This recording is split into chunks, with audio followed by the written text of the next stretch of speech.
नमस्ते my dear students. आप लोगों के सामने मैं आपकी मैम डॉक्टर संजू एक बार फिर से आपके पुराने पाठ यानी जिस पाठ पर हम थे उसको लेकर आपके सामने हाजिर हूँ। हमारा वही पाठ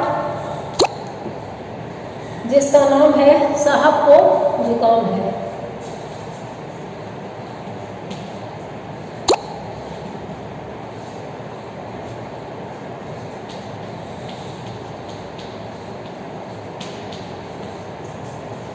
साहब को जुकाम है एक एकांकी है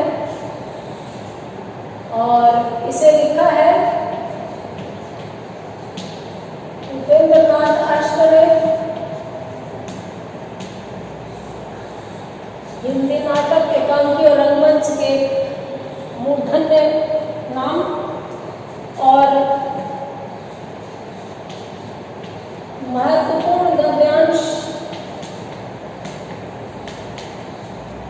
भाग 5 ये आज हम कर रहे हैं। साहब को जुकाम है उपेंद्र नाथ अश्क महत्वपूर्ण गद्यांश भाग 5। हमने अभी तक किया था कि धीरेन्द्र दत्त ने चाय पार्टी का आयोजन किया है शहजादा सलीम नाटक की सफलता के उपलक्ष्य में और आर्ट सर्कल वो संस्था है जिसके अंतर्गत ये नाटक खेला है। खुद वो आए नहीं है, उनसे जुड़ा हुआ कोई नहीं आया और साथ में वो लोग सब आ गए हैं जिनको आमंत्रित किया गया था। देखिए, आमंत्रित तो हम बहुत लोगों को करते हैं, लेकिन आमंत्रित होने वाले समस्त व्यक्ति या मेहमान हमारे दोस्त होंगे या जरूरी नहीं है। तो जो लोग आए हैं वो इस मौके का फायदा उठा रहे हैं। न सिर्फ दत्त साहब के द्वारा दी गई चाय और नाश्ता खा रहे हैं, बल्कि उन्हीं की बुराइयों भी कर रहे हैं और बुराइयों में साला जैसे आपत्तिजनक शब्दों का प्रयोग भी हो रहा है। महिलाओं को लेकर स्तरहीन मजाक भी किए जा रहे हैं और नाटक एवं रंगमंच में भी रोल पाने के लिए अभिनेता का मुख्य किरदार पाने के लिए लोग किस स्तर तक गिर सकते हैं, ये सारी चर्चाएं यहाँ पर चल रही हैं। अब वो स्तर पे गिरे थे कि नहीं गिरे थे, अपना पक्ष रखने के लिए वो किरदार नहीं आएंगे जिनकी चर्चा यहाँ बार बार की जा रही है। फिलहाल हम आगे की बात करते हैं। पेज नंबर 59 पर हम थे, जहाँ पर मोहन से विश्वनाथ की बात चल रही है कि आपके सामने हम चर्चा तो कर लें, लेकिन आप ये बताइए कि आप उनके रिश्तेदार हैं? नहीं। दोस्त हैं? नहीं। और मोहन ये और कहता कि आप इस सबको सुनाइए, आपको जो सुनाना है आप सुना सकते हैं, मैं जाकर चुगली नहीं करूँगा, मैं कुछ नहीं कहूँगा, मेरा बोलो कुछ नहीं है। अब बड़ा प्यारी कहता है ये बात मैंने हंसकर इसलिए बोली क्योंकि ब्रैकेट में लिखा हुआ है हंसकर। नाटक और रंगमंच का ये अंतर संबंध है। एकांकी और नाटक दृश्य काव्य है, तो कोई पात्र किसी कथन को गुस्से में बोलेगा, प्यार से बोलेगा, हंसकर बोलेगा, वो ब्रैकेट में दिया रहेगा और संबंधित पात्र को उसी तरह का रोल भी निभाना पड़ेगा। तो ठीक यहाँ पर वही बात आ गई है। हंसकर बोल रहे हैं सभी बात साला नारायण खूबसूरत भी तो नहीं, उसे तो कहीं फिल्म में खूबसूरत भी तो नहीं बोल रहे हैं, होना चाहिए खूबसूरत भी तो कम नहीं, कम शब्द बुक में छूट गया है, आप इसको याद रखिएगा। उसे तो कहीं फिल्म में हीरो होना चाहिए। अब श्रीमती पांडे का हुआ रखा है और विपुला और मिसेज सचदेवा उस पर फिदा। मिसेज पांडे उसको कहीं जाने ना दे, न किसी लंच डिनर में, न किसी पिकनिक पार्टी के साथ। तब विपुला जी ने शहजादा सलीम का झंडा उठाया। जब आर्ट सर्कल के लिए सर्दियों में नया नाटक चुनने की बात उठी तो विपुला जी ने इस नाटक का नाम पेश किया। दत्त साहब तो उन पर बेतरफ फिदा है ही और पैसा भी ज्यादा उन्हीं का लगता है। उन्होंने उसका समर्थन किया। उनका ख्याल था कि विपुला जी अनारकली बनेगी और वेस्टर्न जहांगीर की भूमिका में उतरेगी। कह रहे हैं कि नारायण को देखते ही जो वो फिदा हो गई थी इसके ऊपर, इसका कारण भी यही है। वो लाहौर में जब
हल्का सा मातृभाव तो है ही उनके इस संबंध में, लेकिन जब रिहर्सल में सचदेवा और विपुला जी व्यक्तिगत रिहर्सलों के बहाने नारायण को दिन दिन भर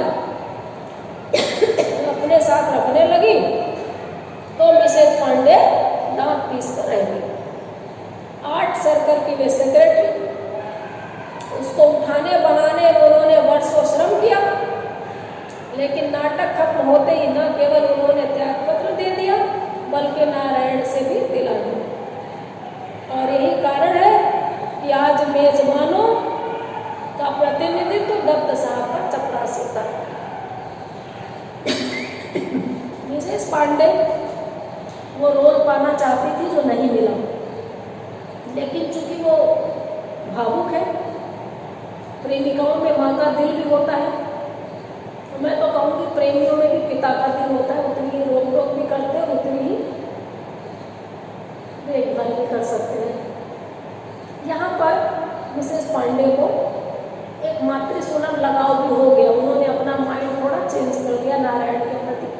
लेकिन अब दोनों दूसरी महिलाएं व्यक्तिगत तैयारी के नाम पर उसको बार बार अपने घर बुलाने लगी तो इनके सब्र का प्याला छलक गया। जैसे तैसे नाटक के मंचन तक वो टिकी रही, बाद में उन्होंने त्याग पत्र दे दिया। जबकि आर्ट सर्किल की वो सेक्रेटरी थी, उसको बनाने में उनका महत्वपूर्ण रोल था और उन्होंने खुद ने भी त्याग पत्र दिया और नारायण से भी दिलवा दिया। और यही कारण है कि आज इस नाटक के सफल आयोजन के उपलक्ष्य में दी गई पार्टी में दत्त साहब मेजबान नहीं है, चपरासी मेजबानी कर रहा है। यानी मन भीतर ही भीतर सबका हट गया। संस्था 3-13 हो गई। संस्था के पदाधिकारियों में से कोई भी उपलब्ध नहीं है। कुमार इस पर मजाक बनाते हैं, अरे सारे आर्ट सर्कल को जुकाम हो गया, यानी अकेले दत्त साहब को नहीं, सारे ही आर्ट सर्कल को जुकाम हो गया। और इस बात को सुनकर सब लोग हंसते हैं। रंजन कहता है, खैर मिसेज पांडे की बात तो समझ में आई, विपुला जी और दत्त साहब क्यों नहीं आए? मिसेज पांडे का तो दिल दुखा था भाई, उनको रोल करना था, उनकी प्रेयसी का रोल मिला माँ का, और फिर बाद में दूसरी महिलाओं ने जिस तरह से नाटक नौटंकी की, उनको बहुत बुरा भी लगा। अब ब्रज बिहारी कहता है कि शहजादा सलीम के बाद विपुला जी भगवती बाबू के नाटक चित्रलेखा को रूपांतरित कर इसी सीजन में पेश करना चाहती थी और उन्होंने नारायण को बीजगुप्त कहना भी शुरू कर दिया था। उनका सपना था कि वह चित्रलेखा बनेगी और नारायण बीजगुप्त, पर नारायण के त्याग पत्र में भगवती चरण वर्मा एक महत्वपूर्ण नाम है साहित्य की दुनिया में। उनके महत्वपूर्ण उपन्यासों में से है रेखा, चित्रलेखा और टेढ़े मेढ़े रास्ते। इनमें से चित्रलेखा उपन्यास बहुत ही अनूठा उपन्यास है। पाप और पुण्य की व्याख्या नए तरीके से इस उपन्यास में की गई है। इसके जो मुख्य पात्र नायक और नायिका, उसमें है राज नर्तकी चित्रलेखा, इसके नाम पर यह है, और राजा बीजगुप्त। वो कहती हैं, ब्रज बिहारी बता रहा है, वो तो खुद क्या कहते हैं कि शहजादा सलीम नाटक के बाद में विपुला जी का मन हो गया भगवती चरण वर्मा के उपन्यास चित्रलेखा को नाट्य रूपांतरित करने का, और इसी सीजन, इसी समय, ये सीजन होते हैं इनके अपने, उस सीजन में प्रस्तुत करना चाहती थी। और उन्होंने इस चक्कर में नारायण को, जिसको पहले नाटक में जहांगीर बनाया था, अब इसमें बीजगुप्त कहना भी शुरू कर दिया। लेकिन बीजगुप्त कहते कहते क्या होता है, उन्होंने तो इस्तीफा दे दिया। आर्ट सर्कल के सारे लोग ही तितर बितर हो गए। विश्वनाथ कहता, लेकिन मिसेज सचदेवा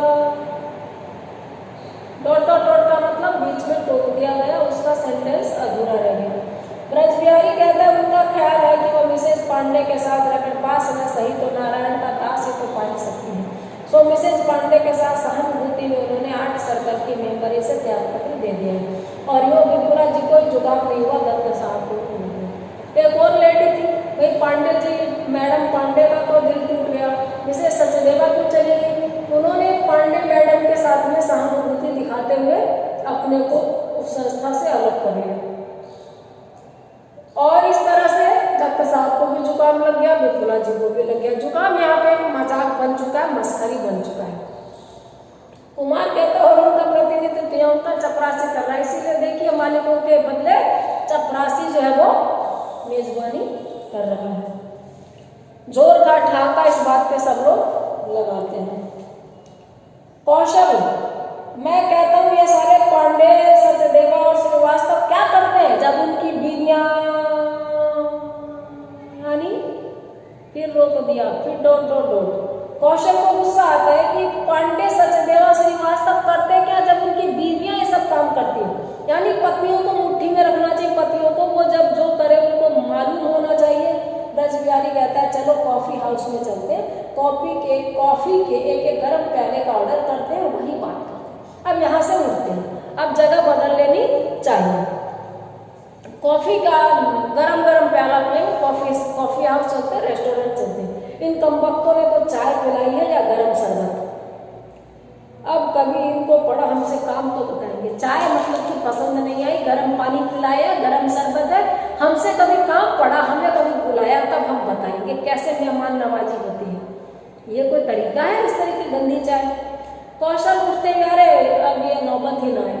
कौशल उठ रहा है जाने के लिए, लेकिन कहता है ये नौबत क्यों आएगी भाई, अब किस लिए हम लोग इनके पास आएंगे फिर से चाय पीने। ब्रज बिहारी, अरे नहीं, दत्त साहब नाटक खेलाएंगे, उनकी पुरानी हसरत है कि वे नायक बने और विपुला नायिका, लेकिन वह साली हर बार गच्चा दे जाती। देखिए भाषा कि दत्त साहब से अब क्या काम पड़ेगा, क्यों नौबत आएगा, तो फिर वो चाय पिलाएंगे और हम उनको सुनाएंगे और वो हमें बढ़िया नाश्ता कराएंगे, नौबत नहीं आएगा। लेकिन ब्रज बिहारी करेक्ट करता है कि नहीं, नाटक तो दत्त साहब अभी और खिलाएंगे, उनकी बहुत पुरानी दिल में दबी हुई हसरत है कि वे एक बार नाटक में नायक बने और विपुला जी बने नायिका, लेकिन वह साली गच्चा दे जाती है। गाली दे रहे हैं कि वो औरत इतनी होशियार है कि इसके साथ रहती है, इसके पैसे खर्च करती है, लेकिन नायक का रोल किसी और के लिए हर बार आगे सरका देती है। विश्वनाथ कहता है लेकिन अंतर तो गत्वा उनके भाग्य में उन्हीं की नायिका बनना लिखा है, लेकिन रहती उनके साथ अंतर तो गत्वा तो नायिका उन्हीं की बनना लिखा है। हंसते हुए चलते हैं, मोहन बाबू वहीं बैठे रहते, बाकी सब उठ के जाने लगे, मोहन बैठा है। ब्रज बिहारी कहता चलिए ना आप भी मोहन बाबू। मोहन कहता नहीं आप चलिए, मुझे जरा दत्त साहब से काम है, आप चलिए। देखिए जरा संभल कर चलिएगा, दत्त साहब के यहाँ हस्तिनापुर में पांडवों के महल जैसी दीवारें, जहाँ दरवाजे नजर आते हैं पर आगे बढ़ने पर दीवारों से सर फूटते हैं। कहता है देख लीजिएगा दत्त साहब अभी तक तो आए नहीं। वो पांडव का जो महल था वो थोड़ा सा आर्किटेक्चर के मामले में अनूठा बताते हैं, शास्त्रों की चीज है, मैंने तो देखा नहीं, पुराणों की मिथ की बातें हैं। कहते हैं कि वो महल ऐसा था कि जहाँ पे पानी दिखता है वहाँ पे तो ठोस फर्श था, और जहाँ फर्श दिखता है वहाँ पानी था, और जहाँ सामने कुछ नहीं दिखता वहाँ दीवार होती है, सर टकरा जाता है। तो बोलता है ध्यान रखिएगा, दत्त साहब से मिलना इतना आसान नहीं है। विश्वनाथ कहता अरे ये दिल्ली से आए हैं और दिल्ली हस्तिनापुर से दूर नहीं है। सभी हंसते हुए चले जाते हैं, कहते ये आए भी दिल्ली से और दिल्ली के तो पास ही हस्तिनापुर। दूर कुछ बाहर निकल जाते हैं, ब्रज बिहारी और शीतल दरवाजे के पास होते हैं कि मुंशी ब्रज मोहन नमूदार होते हैं। दरवाजे के पास है वो ब्रज बिहारी शीतल, और इतने में ब्रजमोहन साहब आ गए। आप लोग किधर जा रहे हैं? शीतल कहता कॉफी हाउस। ब्रजमोहन कहता आपको मिसेस पांडे ने बुलाया है। ब्रज बिहारी मोहन के पास चले जाते हैं और निम्नलिखित संवाद में गुपचुप बातें करते हैं। शीतल भाई हमने तो उनकी प्रतीक्षा में चाय भी नहीं पी। देखिए किताब जब आप खरीद लेंगे तो और अच्छे से बात समझ में आएगी कि कौन दोनों क्या बात कर रहे हैं। मैंने तो इसीलिए महत्वपूर्ण गद्यांशों के साथ साथ पूरा ही पढ़ना शुरू कर दिया। ब्रजमोहन कहता है चाय आप वहां चलकर पीजिएगा। शीतल अब भाई देर हो गई, हम कल मिलेंगे, अभी नहीं, आपको वो देर हो गई। ब्रजमोहन धीरे से कहता देखिए ना कीजिए, आज ही अगले प्रोग्राम का फैसला उन्हें करना है। जैसे धीरे धीरे बोल रहा हूँ, या तो आपको मालूम ही होगा कि मिसेज पांडे और नारायण ने आर्ट सर्कल से त्याग पत्र दे दिया है। मिसेज पांडे रंग लोक के नाम से नई संस्था का सूत्रपात कर रही है। नया नाटक कौन सा खेले, इस पर वे लोग चर्चा कर रहे हैं। कह रहे हैं कि आप भूलिए मत कि बात क्या हो रही है। बात यह है कि मिसेज पांडे ने वहां से तो त्याग पत्र दिया ही और नई संस्था बना रही है रंगलोक। आप एक चीज गौर कीजिएगा कि पूरे नाटक में संस्थाओं का नाम किस तरह से बनाया है, रंगलोक, आर्ट सर्किल, आटा, इप्टा। इप्टा तो खैर राष्ट्रीय नाट्य संस्थान है, आप देखिएगा। अब शीतल थोड़ा जोर से बोल रहा है, जैसे मोहन को सुना रहा हूं। आटा ने फैसला दे दिया है कि वह इस तरह से दूसरे को जब सुनाना होता है, वह संस्था को सहयोग देगी जो शहर में मौलिक नाटक खेलना चाहिए। यदि उनका इरादा कोई अनुवाद वगैरह करने का हुआ तो, कि आटा ने एक डिसीजन लिया है, कोई मौलिक नाटक खेलेगा तो हम उनको सहयोग करेंगे। और आपको पता मोहन ने कहा था कि वो मौलिक नाटक खेलने में रुचि रखते हैं, मौलिक नाटक लिखते हैं, और बेकार के नाटकों की उन्होंने आलोचना की थी। अब ब्रजमोहन कहता है, अरे भाई चलो, तो सभी शर्तें मेरे सामने रखने से लाभ, मैं तो पांडे साहब का मुंशी हूँ, इसी सिलसिले में एक्टिंग कर लेता हूँ, पर रंगलोक का मैं सेक्रेटरी तो नहीं हूँ ना।